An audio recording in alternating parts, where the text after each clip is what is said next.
Okay, for this unit, we're going to learn how we're going to be able to shoot for exposure and to showcase that you understand how exposure works.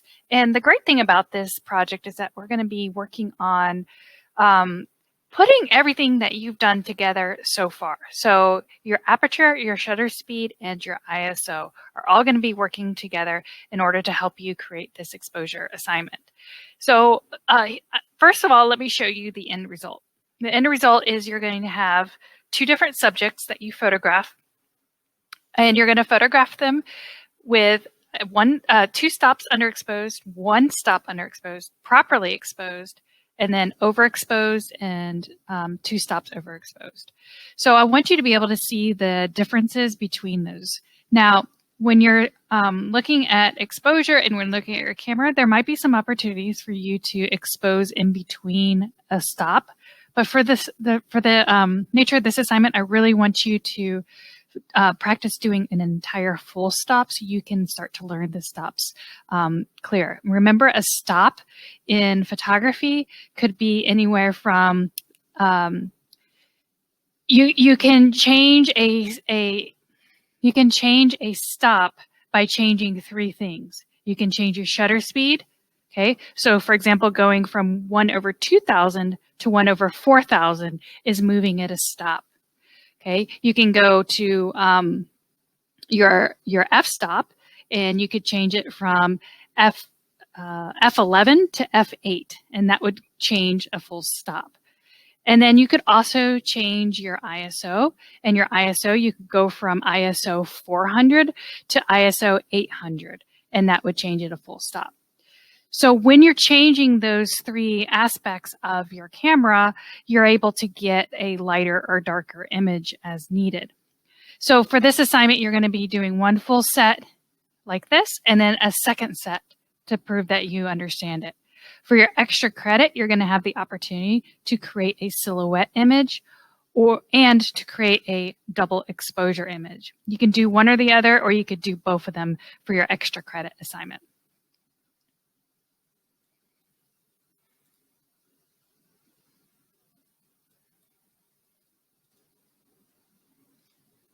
So let's take a look at some student examples from previous years.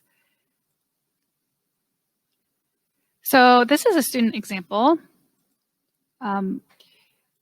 You can see it shows two different subjects to show the variety of the 5 different stops. And this photograph was done in a studio with some lights that were projecting onto the white cloth behind it. And then inside of our kiln room, you can see there is a double exposure here to create a ghost-like image. And then very faintly, there's a second image of the person to the right. The next one was shot inside of the school setting. And this double exposure looks like it was done inside of a school setting as well. And I really like how there's two different positions right here. You can even see this one is further back, whereas the character is closer in the front here. And on this one, this is really neat because it's a bright sunny day, but the way the photographer shot it, exposed for the sun and left the nice glimmer of light around the outside here to create this silhouette. So I think that's a really nice use of silhouette. The next one, the same idea. These are kind of mysterious images here too that you can really play with. And here's a final one.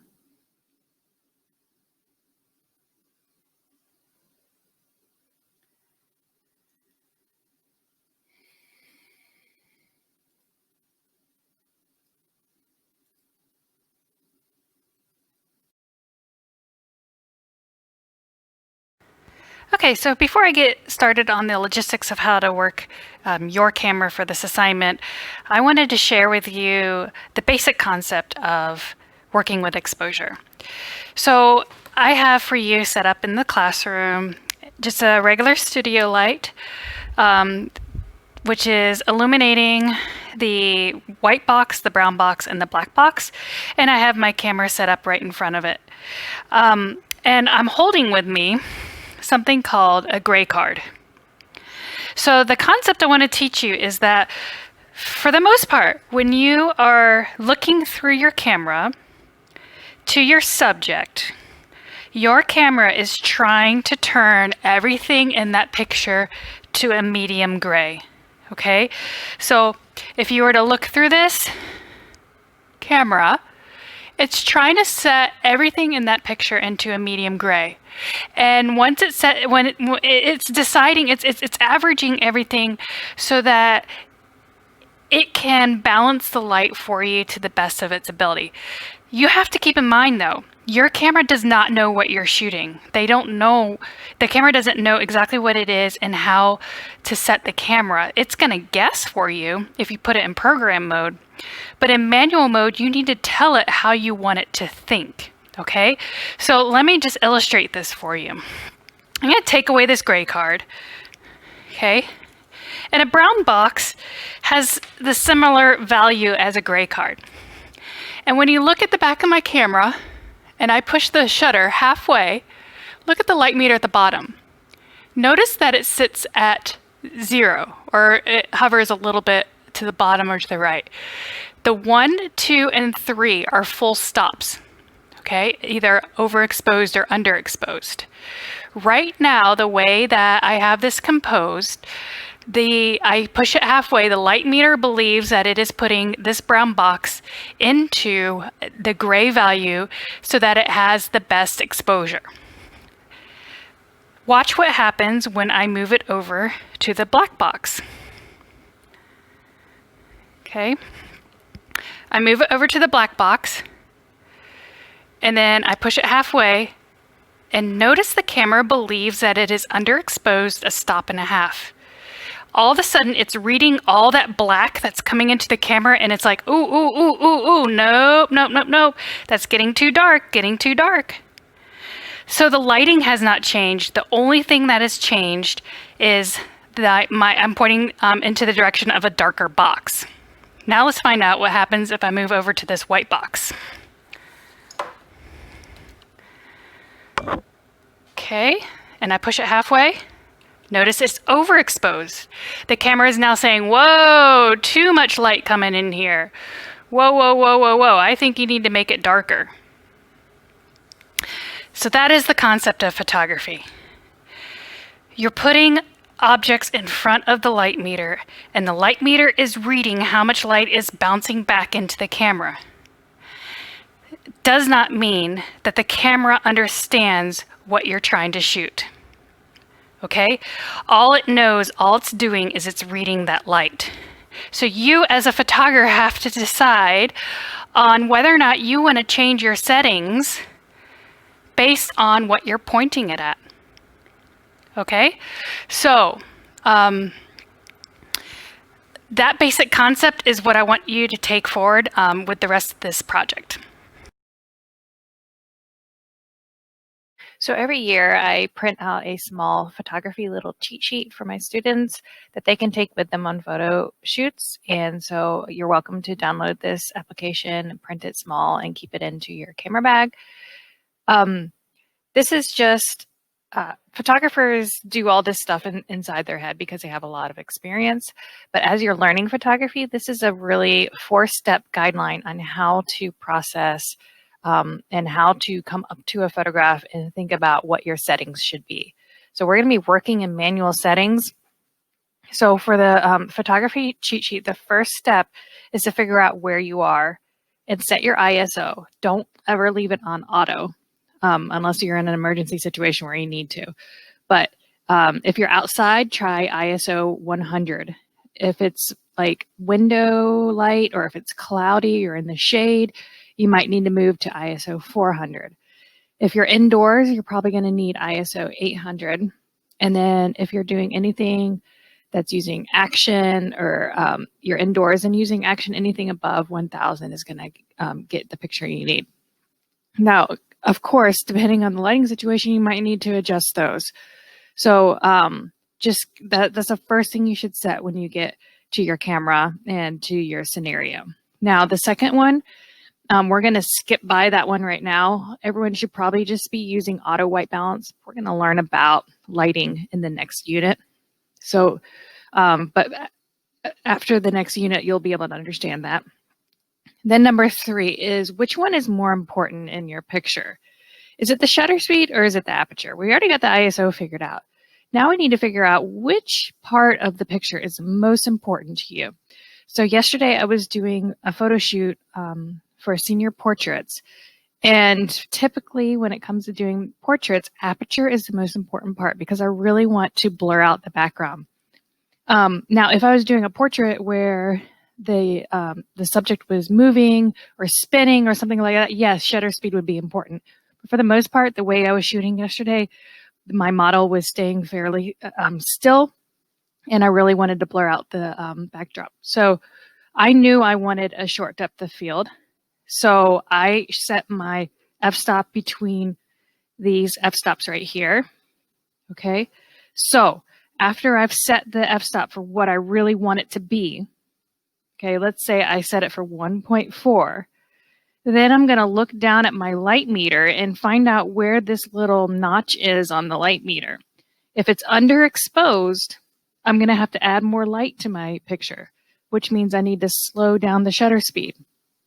If it's overexposed and the picture is turning out too bright, what I need to do is I need to cut down on my light. And so I'm going to make my shutter speed faster to cut down on light. So basically what you want to consider is, as much as possible, choose that one aperture or shutter speed that was really important to you and try to get the other one to work within those constraints. If not, you might have to compromise. Okay, so for example, if I really wanted this 1.4 aperture and it wasn't working for me, I tried changing my shutter speed, and unfortunately, my camera didn't go that high, or unfortunately, there wasn't enough light. The last resort could be I could change my ISO if that's possible as well. So try to keep this set, but if you're not able to work within your shutter speed and aperture that you like, then you might need to go revisit your ISO to make it work.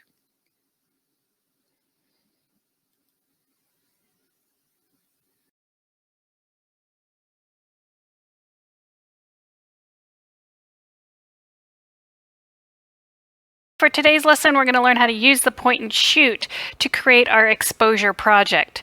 And our exposure project is the idea to go underexposed -2, -1, and then properly exposed 1, and then +2. Okay, so 5 pictures, and you're going to do this 2 times with 2 different subjects.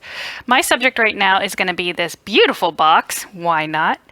And here is my camera. Now I want to make sure I set it to manual. And the first thing I want to think about is my ISO. I am inside and it's not too bright out, so I'm going to change my ISO to be, let's do 800, okay? Because I am inside. There's no action going on, so I don't need it up to 1600 or anything. All right, so as you can see already, this picture looks pretty dark, right? So, let me set down my phone. Okay, now, let's see. Oh my goodness, look at the light meter on the right. My light meter shows up sideways, and you can see it's in red right now. That means it is underexposed. I want it to go to the middle. So I can change either my f-stop or my shutter speed in order to get there.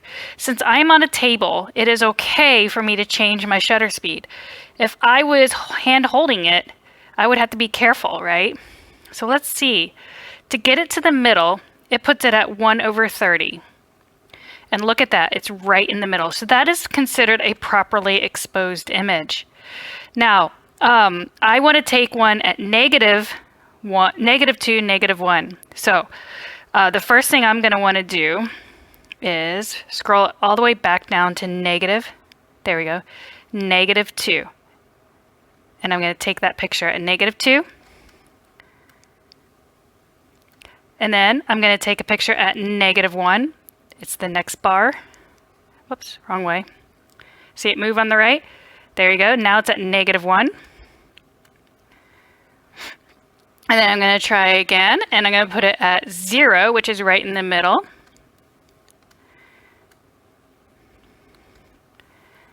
Okay, and then I'm going to move it all the way up to +1. Now I'm going to go into the overexposed range. And then I'm going to go up to +2. Look at that. And so if we look at my play button here, there is my well, sorry, it's out of focus. There we go. There's my +2, +1, 0, -1, -2. Notice how it gets darker and then lighter as I go up. Okay, you want the 5 different pictures in your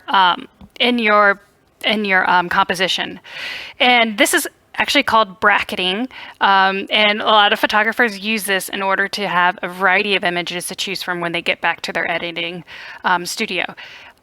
So I want you to repeat this with a different subject. So find a different subject, and I want you to repeat it the exact same way you just did that. All right, so we're going to set up for a bonus picture for doing a silhouette. What you want to do with your camera, you can set it on a tripod or you can set it on a table, and you want to face it towards a bright, sunny location. So pretty much I'm going to be shooting through this window, and I want you to think of shooting it as if you were outside. So you're going to expose for the outside. So I'm going to turn this on, and if I'm taking an outside picture, what ISO should I be on? I should be on ISO 100, and I'm already there. Good. Okay, now I'm shooting outside. I'm shooting a chair that's not moving. What kind of aperture and shutter speed do I need? Do I need 15 seconds? Oh no, way too slow. So I can come down like this. And then my f-stop, it's really not important what my f-stop is here either. I'm okay with it being at f8. So let's take a look at this picture so far. Focus it. All right, you can still see, I don't know if you can see, but I can still see some red in that chair. I want it to become black. I don't want to see any of it. I don't want to see even the silver lining. So I need to bring the exposure down. And as you can see on my light meter, it's overexposed. Do you see my light meter there? It's overexposed. So I need to actually make it darker. So I'm going to scroll my shutter speed down until it's right in the middle, and notice what it did to that chair. I don't see any of that silver anymore. I don't see any of that red. It is now completely black. I have silhouetted this picture. So once you have silhouetted the picture, you can take it and you're good to go.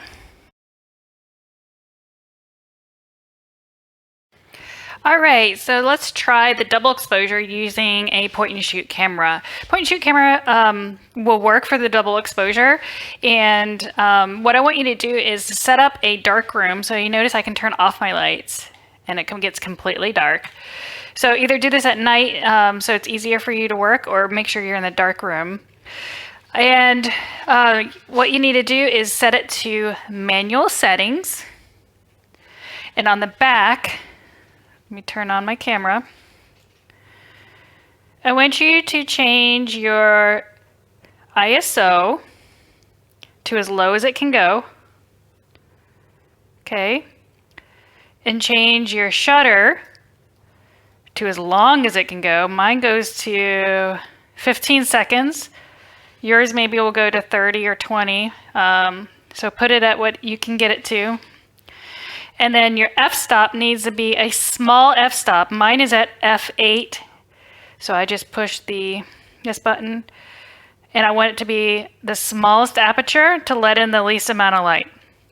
And what I'm going to be using for my double exposure is I'm going to double expose this skull. So you could use this with people, create kind of a spooky effect. I really like the double exposure because it makes it look like you have a ghost in the room. So I really want you to experiment and see if you can make some cool spooky stuff. What I'm going to do is I'm going to do a photograph of the skull on the table, and then the photograph of the skull moved over to the white pedestal. And I'm going to see if I can double expose. The way I'm going to double expose is by using a flash. So all you need to do is, I've got my camera here.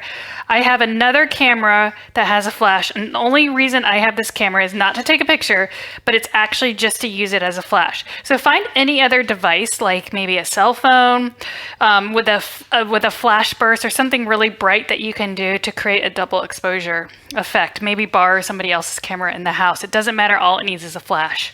So I've got my secondary flash going here. I'm ready. I got it in focus. It looks pretty good. What I'm going to do is I'm going to turn out the light. I'm going to come over, and I have to do this super fast because I only have 15 seconds to make the shot. So what I do is I'm going to push it, and it's... Oh, and I think I have the self-timer on. So actually using the self-timer might be helpful for you. So here I go, I'm gonna push go. Okay, I'm gonna flash it once.